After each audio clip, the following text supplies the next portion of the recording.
اللہ کے رسول صلی اللہ علیہ وسلم نے کیا کہا کہ 7 سال کی عمر جب ہو تو نمازوں کو لے کر آنے کی عادت ڈالو، مسجدوں کو لے کر آنے کی عادت ڈالو. ہاں حکم دو نماز پڑھو بیٹا، حکم دو بیٹا نماز پڑھو. جب 11 سال 10 سال کا ہو جائے نماز نہیں پڑھتا ہے تو چھڑی سے پیٹو بھی اس کو، تب تک اس کی پٹائی بھی کرو کہ نماز پڑھنا ہے. جی اس سے پہلے ضروری یہ ہے کہ ہم پڑھیں. ہم اپنے بچے کو آرڈر دے رہے ہیں، اپنے بچے کو حکم دے رہے ہیں، تو پہلی بات یہ ہے کہ ہم خود صحیح ہوں، ہم خود نماز پڑھیں.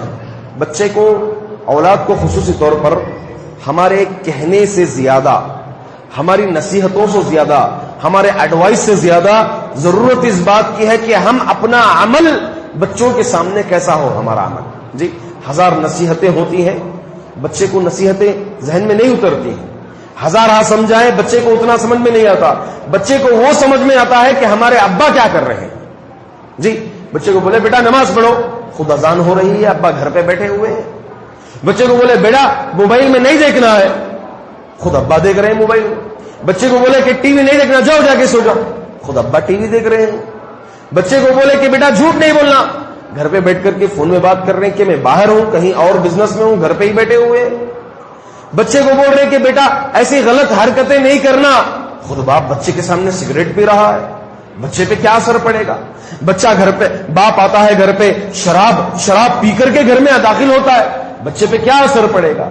تو لہذا پہلی بات ہم اپنی نصیحتوں سے زیادہ بچوں کو، ہمارا کردار ہم بدلیں، ہمارا عمل ہم بدلیں، ہمارے اندر خود چینجنگ آئے. ہم نماز کے لیے جائیں، ہم نماز کے لیے جائیں. ہم بچے کو اگر کہہ رہے ہیں بیٹا قرآن پڑھو، قرآن پڑھنا چاہیے، عربی پڑھو، بیٹا وہ پڑھو، خود ہمارے ہاتھ میں کبھی قرآن بچے نے نہیں دیکھا. جی ہم قرآن اٹھائیں ہاتھ میں، ہم پڑھیں.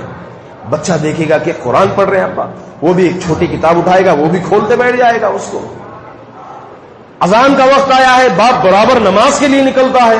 ایک دن بیٹھ جائے بھول کے باپ، بچہ خود یاد دلائے گا کہ ابا نماز اذان ہو گئی. جی ہمارے اعمال، ہمارا کردار بچے کو زیادہ سمجھ میں آتا ہے بنسبت ہمارے حکم کے. اگر ہم 1000 حکم دے بچے کو، 1000 ہم اس کو ڈانٹتے رہے، 1000 سمجھ میں نہیں آئے، ہمارے اعمال کیا ہے؟ بچہ دیکھتا ہے کہ ابا کیا کر رہے ہیں، ابا کی حرکتیں کیسی ہیں، امی کی حرکتیں کیسی ہیں. تو لہٰذا سب سے ضروری بات یہ بنتی ہے کہ ہم اپنے گھر میں ہمارے اعمال بدلیں، پھر اپنے بچوں کی تربیت میں برابر نشانہ رکھیں. برابر ہماری پوچھ تاچھ ہو کہ بیٹا کہاں گئے تھے، تاخیر سے آتا ہے، بیٹا کہاں گئے تھے، بیٹا آپ نے نماز کیوں نہیں پڑھا، بیٹا آپ نے دن بھر کیا کیا، بیٹا آپ نے قرآن کتنا پڑھا. اس طریقے سے ہم اگر تربیت میں لگاتار رہیں، جس طریقے سے ہم دنیاوی فکر کرتے ہیں، دنیا میں اگر ہمارے بچے کو کچھ چھوٹی سی چوٹ لگ جاتی ہے، اگر سننے میں یہ آتا ہے کہ ہمارا بچہ راستے میں آ رہا تھا، حادثہ ہو گیا، ہسپتال چلا گیا، تو کیسے کرتے ہیں؟ ہم بے چین ہو جاتے ہیں، دوڑ کر کے ہسپتال ہم سیدھا چلے جاتے ہیں. اس کے لیے چاہے کچھ بھی ہو جائے ہم کرنے کے لیے تیار ہو جاتے ہیں. کتنا خرچ ہو جائے، ہمارا بچہ صحیح ہو جائے. ہماری بچوں کی فکر دنیا میں اتنی ہوتی ہے، تو آخرت کے سلسلے میں بدرجہ اولا ہونا چاہیے ہمارے بچوں کی فکر. آخرت کے سلسلے میں بدرجہ اولا سوچنا چاہیے کہ ہمارے بچے کا معاملہ کیا ہوگا.